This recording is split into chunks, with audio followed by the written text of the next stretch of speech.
মিয়া খেদাক লৈ আৰম্ভ হ'ব নেকি আন এক অসম আন্দোলন হ'ব পাৰে নেকি সাম্প্ৰদায়িক সংঘৰ্ষৰ সূত্ৰপাত কোনে উত্তেজিত কৰিছে জাতি জনগোষ্ঠীক খিলঞ্জীয়াৰ সংজ্ঞা নিৰূপণ নকৰাকৈয়ে এটা বিশেষ সম্প্ৰদায়ক টাৰ্গেট কৰা হৈছে নেকি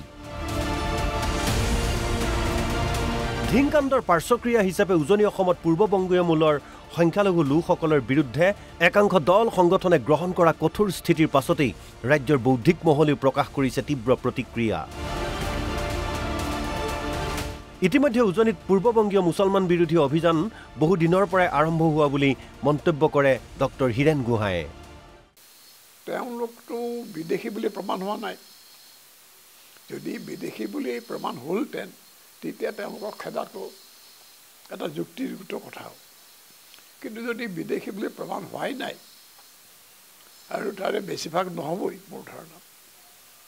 এতিয়া সেইবিলাক মানুহক ভাৰতীয় নাগৰিকক এনেধৰণে যেহেতু কৰা হৈছে কষ্ট দিয়া হৈছে অত্যাচাৰ কৰা হৈছে সেইটো আমাৰ চৰকাৰে বন্ধ কৰিব লাগে তাৰ ঠাইত আমাৰ মুখ্যমন্ত্ৰীয়ে তাত উচতনি দিছে এইটো মোৰ ধাৰণাত অত্যন্ত অন্যায় গঢ়িত অসাংবিধানিক কাম হৈছে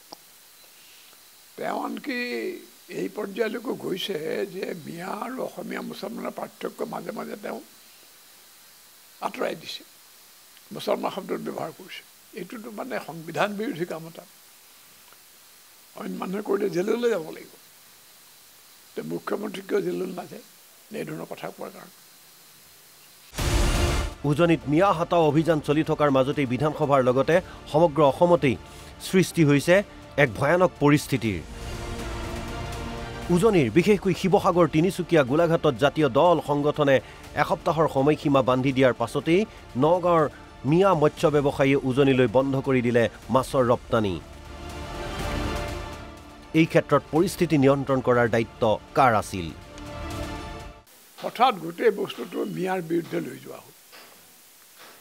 এইটো এটা মই ডাঙৰ চালাকি বুলি ভাবিছোঁ মানুহ উত্তেজিত হৈ আছে উত্তেজিত মানুহক যিকোনো ফালে তুমি বলাই নিব পাৰা তেতিয়া কাণ্ড জ্ঞান যুক্তি জ্ঞান এইবোৰ নাথাকে সেইটোৱে কৰা হৈছে একেবাৰে সঁচা মই ভাবোঁ যে ভাৰতৰ ভিতৰত এনেকুৱা কিছুমান শক্তি আছে যিবিলাকে ইয়াত সেই ধৰণৰ এটা সংঘৰ্ষ বিচাৰে মই জনামতে হিন্দুত্ববাদী যিটো শিবিৰ আছে সেইটো শিবিৰে সাধাৰণতে ৰায়তৰ যোগেদি সংঘৰ্ষৰ যোগেদি প্ৰভাৱ বিস্তাৰ কৰে তো এই কাৰবাৰটো অসমত হোৱাটো আমি বিচাৰোঁ নেকি আমি নিবিচাৰোঁ আমাৰ এটা জাতীয় সংস্কৃতি আছে আমাৰ সভ্যতা আছে আমিতো বৰ্বৰ নহওঁ আকৌ এই ধৰণৰ নেতাই যদি আমাক বৰ্বৰতাৰ ফালে লৈ যায় তো কি ধৰণৰ কথা গতিকে এই গোটেই কাণ্ডটো পুনৰীক্ষণ কৰি ৰাইজে শান্ত চিত্তে যুক্তি সহকাৰে কথাটো চিন্তা কৰক ৰাজ্যত এতিয়া ইটো সম্প্ৰদায়ৰ সৈতে সিটো সম্প্ৰদায় যেন হৈ পৰিছে ঘূৰ শত্ৰু এতিয়াও ৰাজ্যৰ বহু অঞ্চলত বিৰাজ কৰিছে চেপা উত্তেজনাই অসম চুক্তিৰ 6 নম্বৰ দফাৰ কাৰ্যকৰীকৰণ নোহোৱা তথা নামনি অসমৰ প্ৰতিখন জিলাতে অবৈধ অনুপ্ৰৱেশকাৰীৰ আগ্ৰাসনে উজনিৰ ৰাইজকো শংকিত কৰিছে যাৰ বাবে মিয়াৰ বিৰুদ্ধে উজনিৰ ৰাইজ মাৰ বান্ধি ওলাই আহিছে গতিকে এই গোটেই বিষয়বিলাকৰ কাৰণে চৰকাৰে অন্তত অভিভাৱক চৰকাৰখন মুখ্যমন্ত্ৰী ডাঙৰীয়া এগৰাকী অভিভাৱক তেওঁ সমস্যাটোৰ ভিতৰলৈ সোমাই সমাধানৰ সূত্ৰটো দিব লাগিছিলে তাৰ বিপৰীতে একেই সাধাৰণ এজন নাগৰিকে সাধাৰণ এজন অপৰিণত নাগৰিকে যি বক্তব্য দিয়ে একে বক্তব্য যদি চৰকাৰখনৰ পৰা আহে এইটো কিন্তু ক্ষতিকাৰক মই ভাবোঁ যে চৰকাৰে বা নাগৰিকেও বা বিভিন্ন সংগঠনেও এই বিভিন্ন সংগঠনবিলাকেও অন্ততঃ মূল ভিত্তিলৈ যোৱাটো উচিত এইটো ঠিক যে আজি নামনি অসমত যিদৰে পূৰ্ববংগীয় লোকৰ এটা আগ্ৰাসন আছে উজনি অসমত হোৱা নাছিল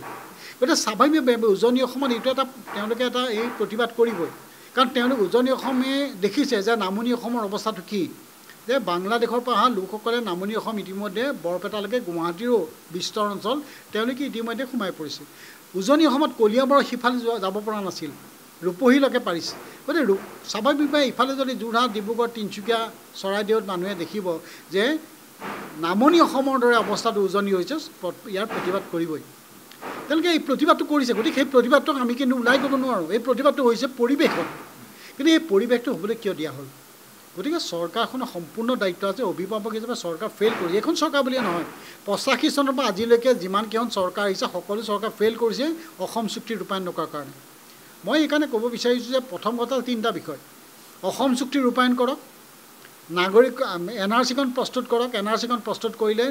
বিদেশী নাগৰিকক চিনাক্তকৰণ কৰাৰ ব্যৱস্থাটো সহজ হ'ব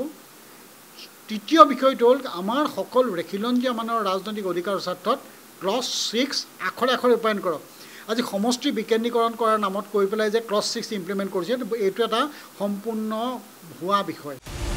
বিগত লোকসভাৰ নিৰ্বাচনত আশানুৰূপ ফলাফল লাভ নকৰা বিজেপি দলে উজনিত নিজৰ ভোট বেংক সবল কৰিবলৈকে হিন্দু মুছলমানৰ মাজত এই সংঘাত সৃষ্টি কৰাৰ অভিযোগ অদীপ ফুকনৰ এই আবেগিক বক্তব্য সমস্যা সমাধান নকৰে সমস্যা নতুন সমস্যাৰ সৃষ্টি কৰিব যিটো এতিয়ালৈ গৈ আছে